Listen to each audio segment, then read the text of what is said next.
We have discussed the entertainment industry on this program. It has no bounds when it deals with the world, the flesh, and the devil, from Super Bowl halftimes to the Grammy Awards featuring blatant witchcraft to Beyonce's blatant satanic-laced presentations to your everyday Hollywood film. The devil is almost always glorified. A couple of weeks ago, Katy Perry delivered a Super Bowl halftime presentation, frankly, that made little sense to most, but it was laced with suggestive songs, images, and symbolism. And, the real tragedy is younger viewers gravitate towards those who are acting, singing, and representing Hollywood, and not in a good way. Well, one who writes about this is author and commentator David Fiorazzo. We carried his book for a couple of years, Eradicate, Blotting Out God in America. And the Bible warns of a time, a last days generation, where the culture would decline as it did during the days of Noah. David, welcome back to the program. Thank you, Jan. Thanks for having me, and I appreciate you having us to discuss this important topic today. Yeah, David, have we arrived at those days of Noah, do you think?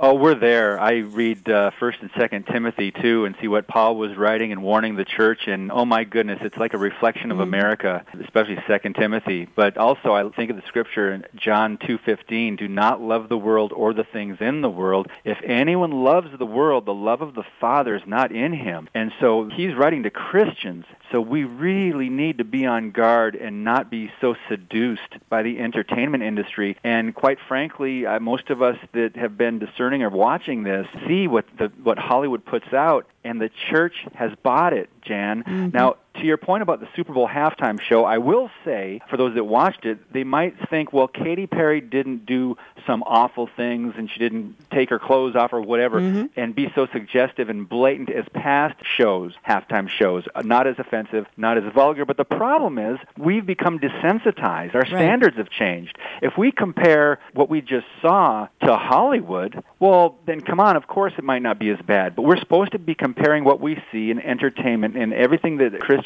takes in, we're supposed to be comparing that to biblical morality. And that's what we need to talk about today. Yeah, she could have been a lot worse, but it's important to understand her background, her song lyrics, and other things in her history that all lead into what makes Katy Perry the person she is. And she has fallen away from God. I will say we need to pray for her because you never know. She was saved, evidently. We don't know where she's at with God right now. I mean, at the end of her Super Bowl performance, she blurted out, God bless America. Where that comes from, I don't know. Whether she was pleasing her parents, whether she was mocking when she said it, or whether maybe she really tried to add something. Who knows? But the fact that she said that, I thought was a positive thing. Like others in this industry, they openly state that they have sold their souls to the devil. And I don't want to dwell on this, but I do want to play a clip of her stating that. She states in this clip, it's very short, that she started out as a gospel singer, and she realized she was not going to be the next gospel singer superstar, so she decided to sell her soul to the devil and go into pop music. However, Katy tells us that as a 15-year-old, she wanted to be the next big Christian pop artist like Amy Grant.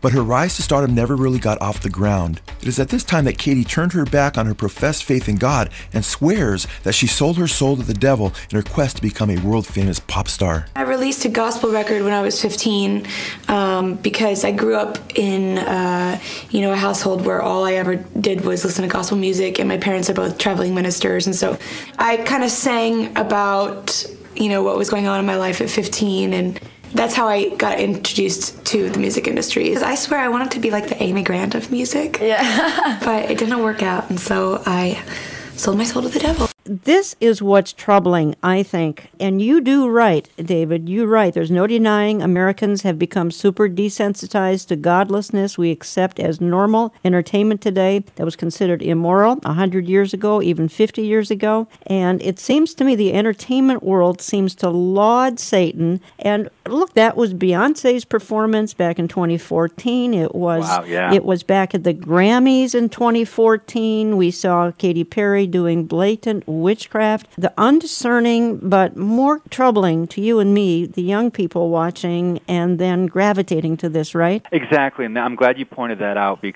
and thank you for sharing my article on that, on Katy Perry and the Grammys, because that was dark. It was witchcraft on primetime television, and people just don't understand the dangers of this. They're just watching and thinking that it's just some movie with special effects. No, there's meaning behind some of the things she was doing. But getting back to your point about she grew up a Christian, and then she recently said, I sold my soul to the devil. A lot of artists say that. Whether they mean it or not, who knows? Yes. But some of them really do, and they are pursuing the things of Satan. But like Miley Cyrus, Perry grew up in a Christian home, and now her parents are pleading with people to pray for her. You quoted her dad in that article that I wrote, and he was heartbroken. And one of the things he said was he stood there at one of her concerts, and he was crying and weeping and saying, they're loving and worshiping the wrong thing. And so our warning is to Christian families who should know better, Jan, because we have conformed to the world. We've got to address that and now move on. I saw a youth pastor comment on Katy Perry's halftime show. He enjoyed it. He said it wasn't bad, and he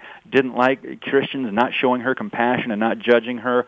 Well, we've got to point out behavior, and we've got to protect against immorality in the church. I just found this quote. Charles Spurgeon said, when Satan cannot get a great sin in, he will let a little one in. Like the thief who goes and finds shutters all coated with iron and bolted inside. At last, he sees a little window in a chamber. He cannot get in, so he puts a little boy in, that he may go around and open up the back door. So the devil has always his little sins to carry about with him, to go and open back doors for him.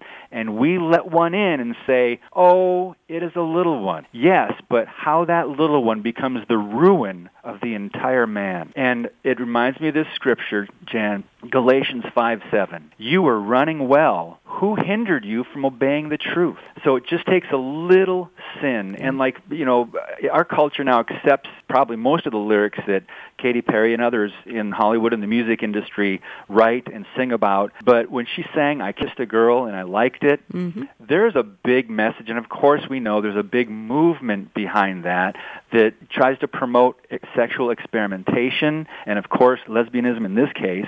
And so we need to understand our daughters, Christian daughters, are watching and listening. Some of them are repeating and singing these lyrics. I emailed you a couple days ago about a conversation I had with two different Christian friends, Christian dads, who were recently concerned about their daughters. And I'll tell you, Jan, these are good conservative Christian men that I know, but yet their daughters, they spend time with their friends at school and then whatever the schools teach in the public schools, and then on media. And the kids are now spending 18 hours a day on some form of media, music, videos, entertainment, their iPods, their iPads, whatever else. And you have to think, as a Christian parent, now back up. That's technology. That's what we kind of accept today. But back up and ask yourself about your hours of influence with your children. How many hours, how many minutes are you spending? Is it just at the breakfast table where you say a quick prayer before the meal and then maybe talk a little bit about God, and then the kids go to school and they're gone until 7 or 9 o'clock at night? So these are the things that we've kind of lost our grip on, and